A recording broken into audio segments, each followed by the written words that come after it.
Hola, ¿qué tal? ¿Cómo están? Bienvenidas, bienvenidos. Vamos pues con la información. Liz Salazar, Isa, María, a toda la comunidad que está llegando, Tapatía Plus, Fabián. Muchas gracias a los miembros del canal, por cierto, por apoyarnos. Ahí en la descripción hay diferentes formas de apoyar el canal. Es un canal de información independiente. Es muy importante que para que nosotros podamos continuar, ustedes pues nos apoyen desde estando aquí, ¿no? Que ya es bastante, hasta, bueno, participando de otras maneras, aquellos que pueden, que se agradece muchísimo y hacen posible que estemos aquí día a día. Vamos con la información, porque hay un grupo, hay una serie de grupos, y esto es más complejo, y por eso quisimos traerles este tema, porque es más que un tema de noticia, de actualización, es un tema para entender por qué Rusia hay, Actúa. y no, y porque hay sectores de Rusia que son mucho, pero mucho más peligrosos que Vladimir Putin, Ujú. que son muchísimo más duros y que ellos están buscando una guerra total, que ellos, de hecho, son oposición. Muchos de esos grupos son oposición de Vladimir Putin y que son considerados grupos que se han ido infiltrando de ultraderechistas dentro del mismo Rusia y que quieren la guerra total. Y que también hay que tomar en cuenta esto, porque es un factor que en el caso de que caiga Vladimir Putin, suponiendo que cayera, también existe ese riesgo de que otros grupos aún más duros pudieran entrar a controlar Rusia y que ellos sí van a por todo, que consideran incluso preferible una guerra nuclear global que perder con Ucrania. O sea, a ese nivel. Sí, a ese nivel, de verdad, súper radicales. Obviamente radicales en todos los países, pero en un momento así, obviamente, y con el poder que tienen, o Claro. aparentemente tienen en el gobierno, porque hay varios de la ala de las esferas cercanas de Putin que representan estos movimientos. Nada más hay que recordar al líder de Chechena y también a Alexander Dugin, que muchas de sus ideas, el otro día que les comentábamos, como las 3 predicciones de Dugin, una de ellas era pues la guerra nuclear, preferible si se veía que iba a ganar. De hecho, él veía nada más esas opciones, ¿no?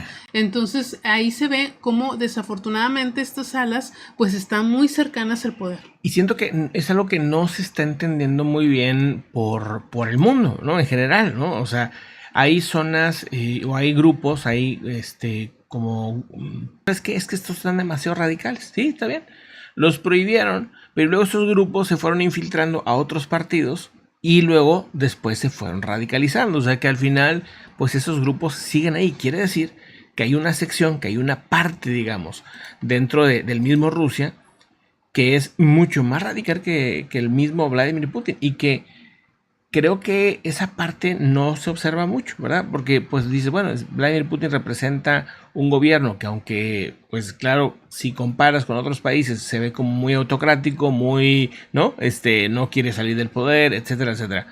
Hay grupos, el mayor temor, porque siempre este tipo de grupos se basan en el miedo, en un miedo que traen ellos muy adentro. Y uno de ellos es, uno de sus mayores miedos, es la parte de perder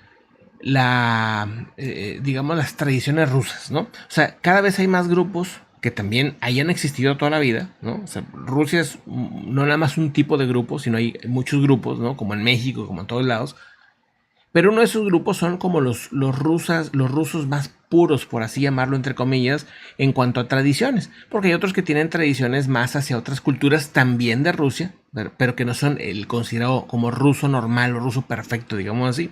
Entonces esos grupos creen que si en algún momento Vladimir Putin cae, se dividiría muchísimo Rusia en muchos grupos y que los rusos, como digamos que siempre han estado en el poder, quedarían o desaparecerían. Este grupo básicamente está en contra de cualquier cosa que sea distinta a la cultura de ellos, ¿no? O sea, si música, películas, todo lo que venga de fuera está mal, ¿no? Y básicamente es como, me recuerda un poco a la Alemania nazi, me explico, o sea, Ujú. que buscan purificarse. De hecho, se menciona ese tipo de estrategias extremas, ¿no? Ujú, exactamente, y esto lo podemos ver reflejado, por ejemplo, en el caso de la guerra de Ucrania, con esta idea de absorber o de proteger a las zonas de ucranianos que hablaban ruso o que son de origen ruso, y también el intento de desaparecer la cultura ucraniana. Durante esta guerra se ha visto varias veces que han desbaratado museos ucranianos, arte original ucraniano, o sea, han estado tratando como de destruir la cultura ucraniana en esta guerra. No nada más ha sido una guerra hacia cuestiones militares, también una cuestión cultural. Aquí vienen dos ramas, una que le llama la etnocéntrica, que es la que estamos comentando, ¿no? Dice, la rama etnocéntrica se ocupa sobre todo de los intereses del pueblo ruso entendido como un sentido étnico. O sea, ellos viéndose como una etnia, por así decirlo, dentro de la misma Rusia o de la zona, ¿sí? Dice, esta rama busca transformar la Federación Rusa, que consideran demasiado multinacional, o sea, no les gusta la Federación Rusa, sino quieren llamarlo un Estado Nacional Ruso. Y esto, dice, esta es una de las claves para entender este contexto de esta guerra. Y otra parte, otra rama, también de los más radicales, es la imperialista.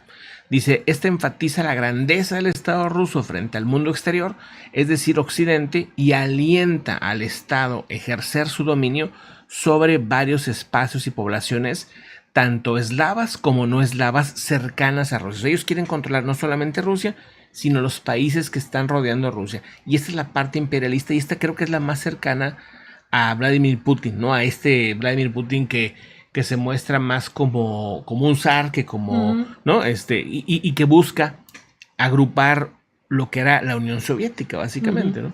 Y pues bueno, las dos ramas, como les dijo ahorita Pepe, están de acuerdo en algo: la victoria debe lograrse a toda costa, incluso si eso significa el despliegue arsenal de nuclear en Ucrania. Y pongan mucha atención sobre quién dice estos términos. Por ejemplo, uno de los mayores representantes de estas ramas es Yergov Kolomogov, que muchos de ustedes dirán, ¿quién es ese vato? Pues bueno, es uno periodista encargado de opinión de medios como Tatsagrat y de RT Today, o sea, Russia Today, y él dice, si la elección es entre la victoria ucraniana y una guerra nuclear global, la guerra nuclear es preferible. Y por esa lectura que aquí le estamos dando desde México, y que yo creo que sí lo han entendido los finlandeses, los noruegos, los suecos, los Estados Unidos, o sea, los países que tienen inteligencia o que están cercanos y que conocen muy bien la cultura rusa, pues son los países que están entendiendo esto y se están preparando, ¿verdad? Entonces, pues, bueno, ese es un tema que quería que consideráramos. No sé si nos falta algún otro punto, pero creo que es más que suficiente para entender que sí hay un riesgo real de que esta guerra nada más pudiera ser el inicio de algo más duro, ¿no? Exactamente, sí. Digo, creo que sería por ahí. ¿Qué ha pasado en otros países como Libia, como Irak? Pues cuando ha habido guerras, pues han sido personajes que también representaban a una etnia, ¿no? Que representaban un grupo dentro de Irak o dentro de cada país de estas zonas. Nada más que en estos países pues se vivía como pues un caos, o sea, no había un orden como lo tiene Rusia en muchos sentidos, sobre todo militar, ¿no?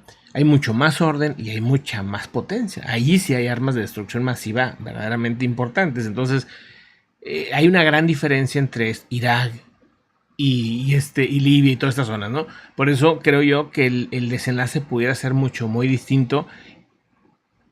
Pero pues puede haber sorpresas para ambos sentidos, ¿no? Puede ser que también entre uno más moderado, o puede ser que entre uno mucho más radical después de Vladimir Putin.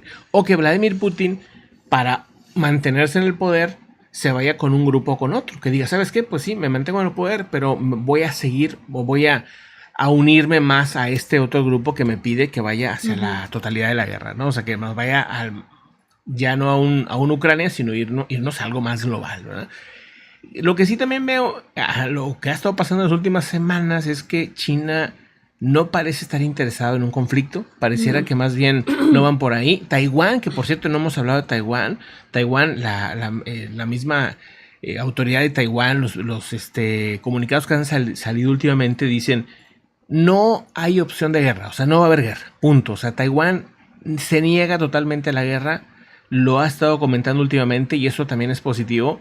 O sea, como que dice, tenemos que arreglarlo de otra manera, pero no, la guerra simplemente no es una opción para ellos, ¿no? Y eso, pues yo creo que calma las cosas.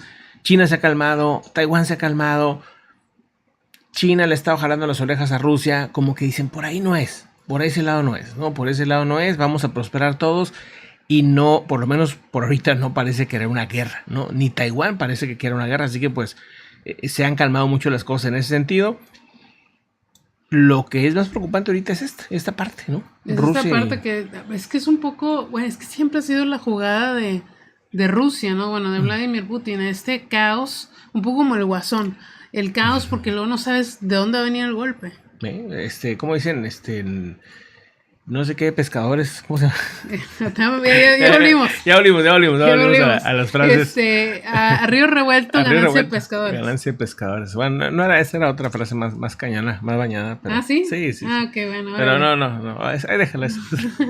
Spa Mental, Yagami, Walter, buenísimo, saludotes. Bueno, vamos a otro asunto importante.